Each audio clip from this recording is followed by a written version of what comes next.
हम समय समय पर कुछ ऐसे ही नेशन वाइड मुद्दों पर, ऐसे ही कुछ खास राजनीतिक लोगों से चर्चा करते हैं जो कि ऐसे मुद्दों पर काफ़ी हद तक अपने विचार रखते हैं। तो आज के विचार में हमारे साथ समृति जी हैं और समृति जी से मेरा पहला सवाल, ईडी जिस तरह से देश में कार्रवाई हो रही है ईडी के माध्यम से विपक्षी दलों के खिलाफ, इसको आप किस तौर पर देखते हैं? देखिए, एक बात अगर हम करें तो इस देश में शुरू से भारत सरकार ने अपनी ईडी है, सीबीआई, उसका लगातार दुरुपयोग किया। बोफोर्स का जब मामला आया था, राजीव गांधी जी देश के प्रधानमंत्री थे और अरुण शौरी ने बोफोर्स पे एक कहानी लिखी थी। उसके बाद में उस बोफोर्स की कहानी से राजीव जी की बहुमत की सरकार चली गई और उस मामले से दुखी होकर, चूँकि वो मामला अरुण शौरी ने बड़े तथ्यात्मक रूप से छापा था, तो उसमें ईडी के छापे पड़े थे इंडियन एक्सप्रेस ग्रुप पे और सीबीआई की रेड हुई थी। उसके बाद आपने देखा अटल जी की सरकार आई। अटल जी की सरकार इस देश में चली। अटल जी की सरकार के कार्यकाल में भी अटल जी ने सोनिया जी के जो निजी सचिव थे विंसेंट जॉर्ज, उनके यहाँ इनकम टैक्स की रेड कराई। उसके बाद मनमोहन सिंह की सरकार आई तो मनमोहन सिंह ने और पी चिदम्बरम ने सोहराबुद्दीन मर्डर केस में, गोधरा कांड में, इशरत जहाँ इनकाउंटर में, कौसरबी इनकाउंटर में, तुलसीराम प्रजापति इनकाउंटर में और S5 S6 जो गोधरा में जो ट्रेन जली साबरमती एक्सप्रेस की, तो उस पूरे मामले में नरेंद्र मोदी और अमित शाह का जीना मुश्किल कर दिया था, याद होगा आपको। सीबीआई और लगातार उनके ऊपर प्रेशर बनाई थी और पूरे गुजरात में इनका मतलब ये एक ऐसा दौर था कि अमित शाह जो गुजरात सरकार के गृह मंत्री थे, भागे भागे फिर रहे थे। इस्तीफा देना पड़ा सुप्रीम कोर्ट के प्रेशर पे उसको, और उसको गिरफ्तारी हुई। उसके बाद में उसको जेल में रहना पड़ा। वो तो समझ लीजिए कि डीजी बंजारा केस में नरेंद्र मोदी को उन्होंने आरोपी नहीं बनाया, क्योंकि अमित शाह ने तो रिकमेंड किया था डीजी बंजारा का इनकाउंटर से पहले, और डीजी बंजारा आईपीएस था, उसका ट्रांसफ़र नरेंद्र मोदी ने किया था, क्योंकि उस समय गुजरात के मुख्यमंत्री थे। तो बड़ी बात थी कि नरेंद्र मोदी की उस समय गिरफ्तारी नहीं हुई। उसी बात पे आप देखिए, जब समय बदला तो अमित शाह गृह मंत्री बने, भारत के प्रधानमंत्री बने नरेंद्र मोदी जी। वही दौर अमित शाह ने पी चिदम्बरम को जेल में डाला और उसके कई एकानाम के मामलों में, आर्थिक उसके मामले में। इंदिरा जयसिंह जो एक वकील थी, जो बार बार अमित शाह के बेल पे आपत्ति लगा थी, जब सुप्रीम कोर्ट बेल लगी थी, तो इंदिरा जयसिंह के पति पे उनने इनकम टैक्स की रेड कराई और ईडी की रेड कराई।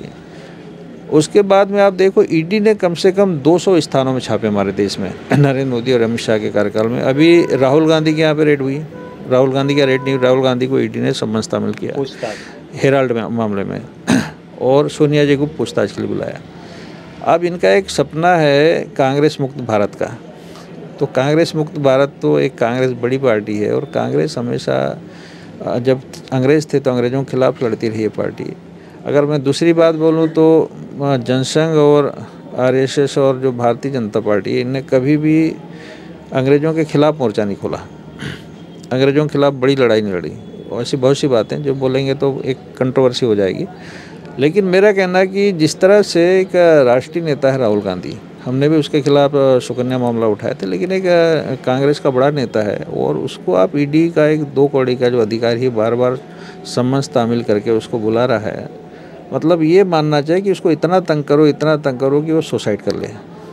वही स्थिति सोनिया जी की, सोनिया पार्टी की राष्ट्रीय सचिव है, गांधी परिवार की बहू है, उनके परिवार में 2 प्रधानमंत्री भी है और उस परिवार के लोगों को आप छोटे छोटे मामले में जैसे कोई बहुत बड़ा कोई खजाना लूट लिया, कोई स्पेशली कोई बड़ा करप्शन किया हो, तो आप बुलाओ, छापेमारी करो, गिरफ्तार करो, जेल भेजो।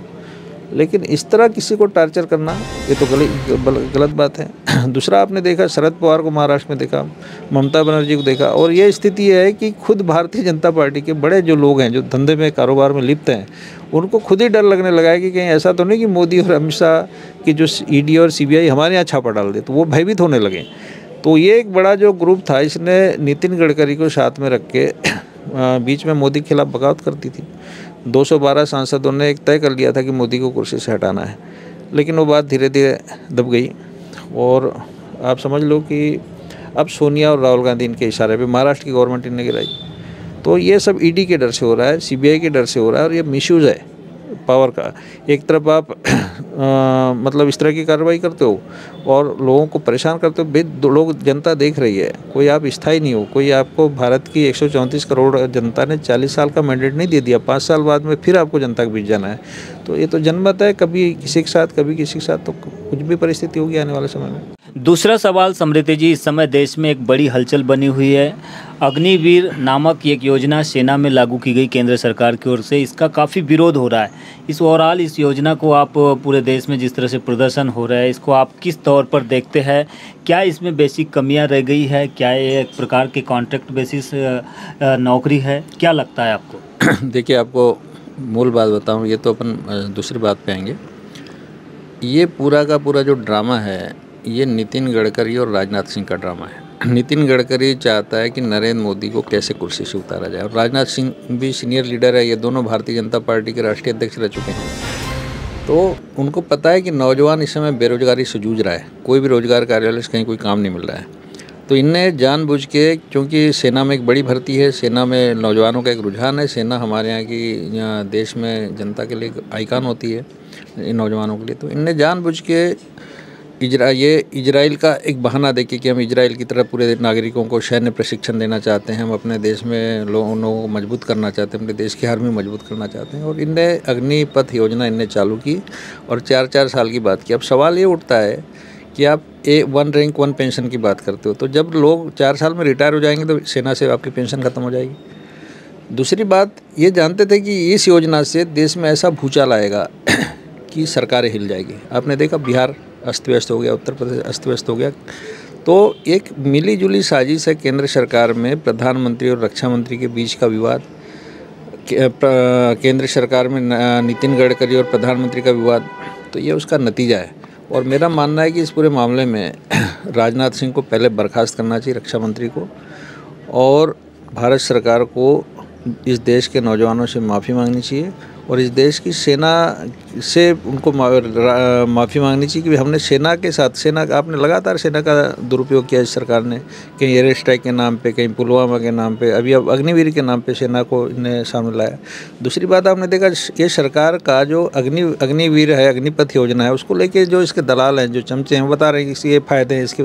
तो जब कृषि कानून आपने लागू किया तब भी फ़ायदे बता रहे थे, और जब उसको विड्रा किया तब तो आप चुप हो गए, तब उसके फिर फ़ायदे बताने लगे। अभी अग्निपथ योजना में आप देखा, जैसी योजना लागू हुई तो लोग फ़ायदे बताने लगे कि इजराइल में ये है, तो चीन में ये है, तो ब्राज़ील में ऐसा है। आप इस देश की आर्मी के साथ क्यों मजाक कर रहे हो? दलाली करना है, चापलूसी करना है, खूब करो, लेकिन देश, हमारा जो देश है, इसके लिए सेना बड़ी मजबूत चाहिए। आपको लगता है कि ये जो क्राइसिस इस योजना के बाद में देखने मिला है, इसकी वजह से देश पर इसका विपरीत असर पड़ेगा?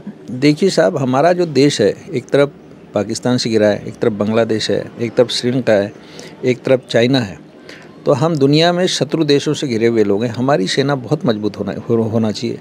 आप यहाँ पे सुरक्षा गार्ड तैयार मत करो। ये सुरक्षा गार्ड जो होते हैं, ये बहुत ताकतवर नहीं होते। हमारा 15 साल 18 साल का जो हमारा सिपाही है, उसको कम से कम पूरी सैनिक का दर्जा होता है, पूरी सैनिक का उसके अंदर जज्बा होता है, तो वो तरीके से लड़ता है। हमें दुनिया में अपनी सेना को कमज़ोर नहीं होने देना। दूसरी बात यह है कि अगर आपने 4 साल की अग्निपथ योजना में उसको 8 साल कर देते तो पेंशन के हकदार हो जाते और उनके अंदर परफेक्ट प्रशिक्षण हो जाता। तो आप उसको 8 साल करते, 10 साल करते, तब भी ठीक था। आपने उसको 4 साल कर दिया। आपके पास, मैंने फिर पिछले बार कहा था कि आपने अभी तक इस देश में अंग्रेज़ों के जाने के बाद आपने एक भी कंटेनमेंट बोर्ड नहीं बनाया। आपने एनसीसी का विस्तार नहीं किया। एनसीसी गाँव में जब जाएगी, स्कूलों में जाएगी, बच्चे उसके ट्रेनिंग लेंगे तो उनके अंदर एक सैन्य प्रशिक्षण आएगा। आपने एक भी सैनिक स्कूल, देश में नए सैनिक स्कूल नहीं खोले।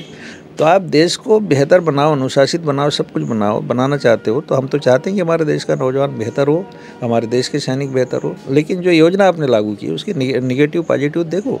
आपको बेरोजगारी ख़त्म करने के लिए आपको सेना ही मिली इस देश में। आप बेरोजगारी ख़त्म करने के लिए अग्निवीर योजना लाए। आप इस देश की सेना की सारी बातों को आप भूल गया। इसलिए यहाँ का बेरोजगार नौजवान जो है बौखलाया हुआ है, और कोई बात नहीं। और मेरा मानना है कि प्रधानमंत्री को बिना देर किए इस योजना को वापस लेना चाहिए और रक्षा मंत्री को सबसे पहले बर्खास्त करना चाहिए। एक सवाल देश में लोकतंत्र को लेकर बार बार उठ रहा है कि देश की लोकतांत्रिक व्यवस्था जो है ख़त्म होने की कगार पर है। लोकतंत्र को ऐसा माना जाता है कि पब्लिक सर्विस, जनसेवा, पब्लिक वेलफेयर, जनता का कल्याण और पब्लिक पॉलिसीज़ मतलब जनता के लिए नीतियाँ बनाने का एक माध्यम है, एक बड़ा काम होता है लोकतंत्र के माध्यम से। आप किस तौर पर देखते हैं ओवरऑल देश भर में जो लोकतंत्र का सिनारियो चेंज हो रहा है उसको? देखिए, ये वही लोग हैं जिनने इंदिरा जी की इमरजेंसी के खिलाफ संघर्ष किया। इंदिरा जी ने जब इस देश में इमरजेंसी लगाया था, उस समय देश के हालात अलग थे। भारतीय जनता पार्टी और आरएसएस ने इमरजेंसी का खुल के विरोध किया और वो भी एक दौर था कि कई सरकारें गिरती थी। आज यही लोग जब सत्ता में आए तो जो दौर इमरजेंसी का जिनने देखा, जिसको देख के पूरा देश की लोकतांत्रिक व्यवस्था डर जाती थी, वही व्यवस्था आपने लागू कर दी। आपने टारगेट किया पश्चिम बंगाल को। अपने पश्चिम बंगाल को तो जीत नहीं पाया क्योंकि वह अलग कल्चर का था। आपने टारगेट किया इस देश के कई राज्यों को, बिहार को आपने टारगेट किया और मध्य प्रदेश को आपने टारगेट किया। मध्य प्रदेश में तो चुनी चुनाई सरकार को आपने निपटा दिया। अभी आपने टारगेट किया महाराष्ट्र को। महाराष्ट्र में आपने चुनी चुनाई सरकार, जो जनता की नीतिगत सरकार। तो मेरा कहना है कि इस देश में जो लोकतंत्र है किस दिशा में जा रहा है। कॉन्स्टिट्यूशन है इस देश में, हर व्यक्ति को अपनी बात कहने का अधिकार है, हर व्यक्ति को अपना वोट देने का अधिकार है, लेकिन आपने बिना कुछ किए लोगों को तोड़फोड़ करना, खरीद फरोख्त का। ऐसा लगता है जैसे कोई माफिया इस देश में सक्रिय हो गया सरकार गिराने का। आपने टेंडर दे दिया किसी को और वो माफिया लगातार मुख्यमंत्री हटा रहे। जैसे गांव में धारा 40 में हम सरपंच हटाते थे, सुनते थे, धारा 41 में हम अविश्वास प्रस्ताव लग नहीं, वो तो ऐसी कलेक्टर बर्खास्त कर देता था, एसडीएम बर्खास्त कर देता था। महापौर को आप देखा होगा कि कमिश्नर को पावर है धारा 41 में बर्खास्त करने का। तो कई जगह आप मतलब आपने तो राज्य सरकारों को समझ लो नगर पालिका, नगर निगम समझ लिया और इस तरह आपने स्थिति खराब की। और ये जो स्थिति है देश में बिल्कुल भी अच्छी नहीं है।